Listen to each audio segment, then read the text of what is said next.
Bwana, mambo vipi? Kama ndo mara kwa kwanza kufuatilia channel pendwa hii hapa hii ya Bizoza Media, basi nikusihi usisahau kusubscribe, kulike, kushare pamoja na kucomment, kwa ukifanya hivyo utakuwa umejiweka katika nafasi nzuri ya wewe kuweza kuenjoy na kufurahi pia. Bwana Jux ameweza kueleza mengi kuhusiana na maisha ambayo amekuwa akiyapitia katika maisha yake ya mahusiano mpaka leo hii alipoweza kufikia. Nakwambia sina cha kuzungumza sana, ila najutia katika makosa ambayo niliweza kuyatenda katika maisha yangu, kwa sababu nimekuwa mtumwa sana kwenye swala zima la mapenzi na nimefanya naonekana mjinga, ila kwa hiki ambacho kinachoendelea sasa kiukweli kinaendelea kuniumiza zaidi, kwa sababu kuna mambo mengi yamekuwa yakitokea katika maisha yangu. Nahitaji kuweza kupata kampani ya hapa na pale, lakini nakosa. Lakini kuna vitu vingi vimeweza kutokea na nilitamani kuweza kuona watu wa karibu wangu wakinipa sapota kubwa,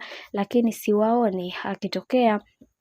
likitokea jambo kubwa kwangu kwenye husu la furaha huwa nakuja, lakini pale linapotokea jambo baya kuhusu familia yangu kiujumla, hakuna yoyote ambaye atakayeweza kumuona. Ila kiukweli napenda kuzungumza mengi na kusema kwamba kwa sasa nakili sina mwanamke na nimeshaweza kuachana naye, na haya yote yamesababishwa na changamoto nyingi ambazo zimekuwa zikiendelea katika maisha yangu. Hivyo sina budi kuweza kuzungumza mengi na kusema hivi kwamba nitajifunza kutokana na makosa ambayo nimekuwa nikiyafanya katika maisha, kwa sababu kuna mambo mengi ambayo kiukweli kuna marafiki wengine ni wanafiki. Hili jambo limekuwa likiniumiza na kunikatisha tamaa katika maisha. Hivyo sina budi kuweza kusema kwamba nitapambana na maisha yangu, ila nimekuwa nikipitia changamoto nyingi sana katika maisha yangu. Hivyo kwa haya yanayoendelea sasa yamekuwa kama funzo kwangu, kwa sababu kuna mambo mengi ambayo yamekuwa yakinipa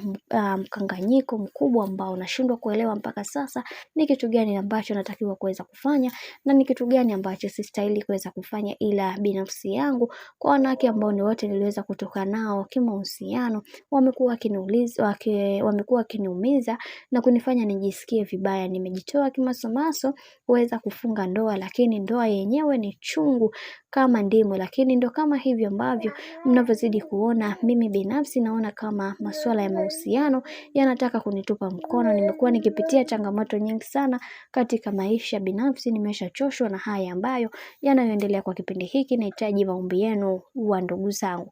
Bwana, mambo ndo kama hivyo ambavyo navyozidi kuona Jux ameweza kuchanganyikiwa baada ya yeye kuweza kumwacha mke wake. Kadri siku zinavyozidi kwenda ndivyo mambo kwa upande wake yanazidi kuharibika. Mimi nikusihi, kama ndo mara kwa kwanza, usisahau kusubscribe, kulike, kushare pamoja na kucomment.